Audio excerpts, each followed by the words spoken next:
Thank you all. Now we will continue with our opening session. Joining us online, we are particularly privileged and honored to have Maria Ressa with us today. Maria is a journalist, co-founder and CEO of Rappler, and a Nobel Peace Prize laureate. An award granted in recognition of her efforts to safeguard freedom of expression, which is a precondition for democracy and lasting peace. She is a tireless defender of the integrity of public discourse, whose courage continues to inspire journalists and citizens across the world. She has won several awards for her contributions to journalism and human rights. Maria, please, the floor is yours. Thanks so much. Speaker Metsola, President Metsola, apologies, Speaker Gade, distinguished members of Parliament, thank you for inviting me to address you. I speak to you today from Manila, Philippines, where we've lived through what happens when the legislature or our parliament that fails to defend democracy against disinformation, where I've faced 11 arrest warrants in a little over a year for the crime of journalism, where our newsroom behind me has been under sustained attack for just doing our jobs. But I'm not here to tell you about the Philippines alone. I'm here because what happened to us is happening to you. The authoritarian playbook that was beta tested in my country has gone global, and parliaments, your parliaments, are on the front lines of this battle. We're witnessing the systematic dismantling of our shared reality. In the Philippines, we watched social media transform from a tool of liberation into a weapon of oppression. In 2016, we in Rappler documented how disinformation networks could deliver 1 million messages per hour, flooding the information ecosystem until lies became indistinguishable from facts.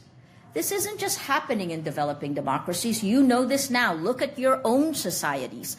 The same tactics, the same technology platforms are being weaponized to attack your institutions, to erode trust in your parliaments, to make your citizens believe that democracy itself has failed them. The authoritarian narrative is seductive in its simplicity. Democracy is weak, chaotic, inefficient.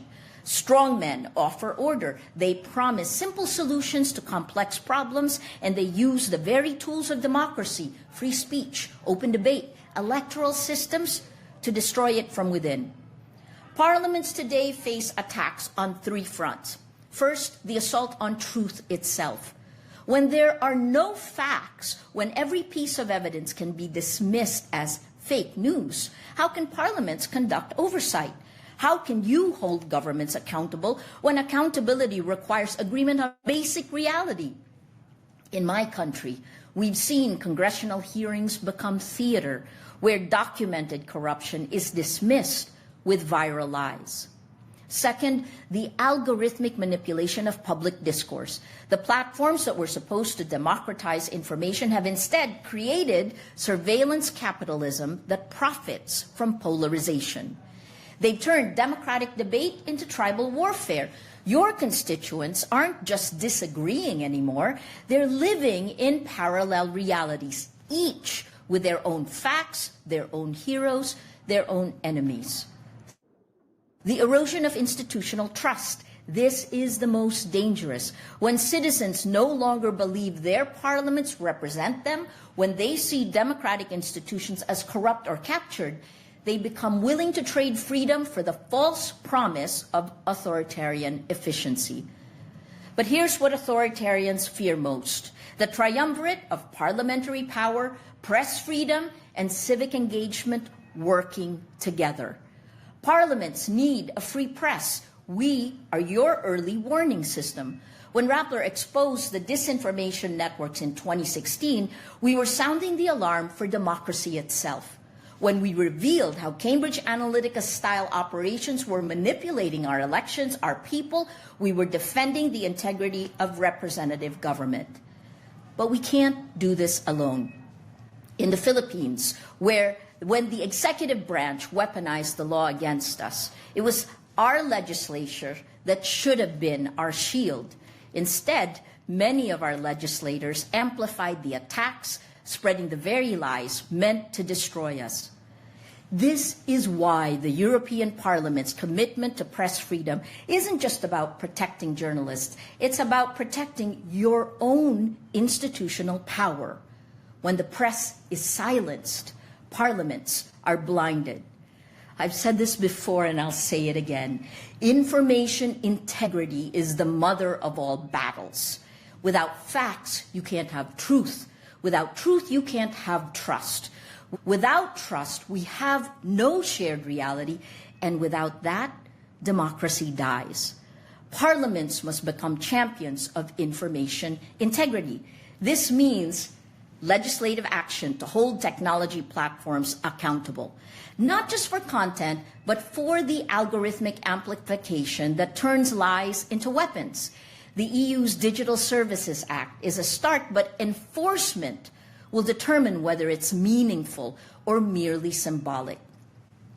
2, investment in public interest media. While big tech extracts billions from your information ecosystem, local journalism, the journalism that covers your parliaments, your communities, is dying. This isn't just a market failure, it's a democratic emergency. 3, education for information literacy, and you've heard this. Your constituents need to understand how they're being manipulated, how their emotions are being weaponized, how their data is being used against their own interests. Right now, we're at an inflection point with artificial intelligence. The same technology that could democratize access to information could also perfect the authoritarian surveillance state. Parliaments must decide, will AI serve democracy or destroy it? This isn't hyperbole. In the Philippines, we've seen how automated disinformation campaigns can overwhelm human fact-checkers. We've seen deep fakes, I've had so many of them, used to destroy reputations. We've seen AI-powered surveillance used to track and intimidate journalists and activists. But we've also seen the possibility of technology serving democracy. Here at Rappler, a small group of about 120 journalists were building alternative platforms, looking for digital sovereignty, creating spaces for genuine democratic discourse. We're part of a global movement to reclaim technology for the public good, building the Matrix Protocol chat app, a federation of news organizations. Parliaments must be part of this movement, not just as regulators, but as innovators. Distinguished members, you sit in chambers where history was made, where fascism was defeated, where democracy was rebuilt from ashes. Your predecessors faced tanks and armies. You face algorithms and lies. The threat is different, but the stakes are the same. I've been arrested. I've been threatened. I've been targeted by the full weight of state power, but I'm still here, still fighting. Rappler is still alive because we know what happens when we surrender.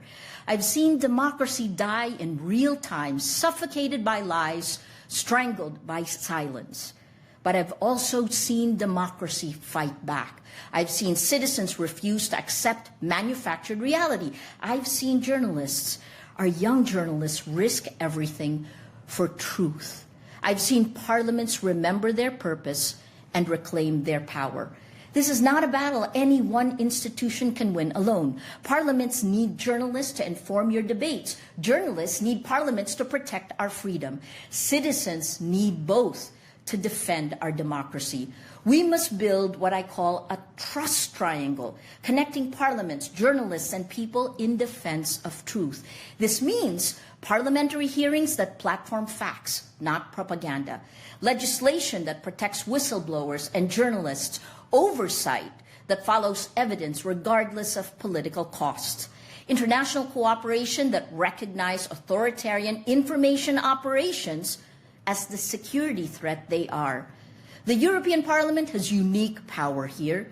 You're not just defending European democracy, you're setting standards for the world. When you stand up to big tech, smaller democracies gain leverage.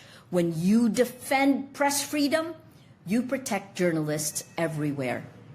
Friends, we don't have the luxury of time. Every day we delay, the information ecosystem becomes more polluted. Every day we hesitate, more citizens lose faith in democracy itself. In the Philippines, we learned this lesson too late. We thought our democracy was strong enough to withstand the lies. We thought our institutions would hold. Yet, under Rodrigo Duterte, they folded in about 6 months. Now other countries, larger democracies, are folding faster. I joke we went from hell to purgatory, while some are just going to hell. The sooner you act, the more of your rights you protect. If you wait, it will take far longer to claw them back. For now, you still have time. Your parliament still have power. Your press is still free, mostly. Your citizens still believe, barely, that democracy can deliver. The question is, will you act before it's too late? The authoritarians are organized. They're funded. They're using our own tools against us, but they have one weakness. They fear the truth. They fear accountability. They fear the very things that parliaments exist to provide. So I leave you with this challenge. Be the parliament that history demands. Be the guardians, not just of process, but of truth itself. Be the bridge between citizens and power that refuses to be burned by lies. Because if parliaments won't defend democracy against disinformation, who will? The future of democracy isn't being decided in some distant tomorrow. It's being decided now, in this moment, by the choices you make, the courage you show, the truth you defend. Stand up and hold the line. The world is watching, and history will judge us all. Thank you.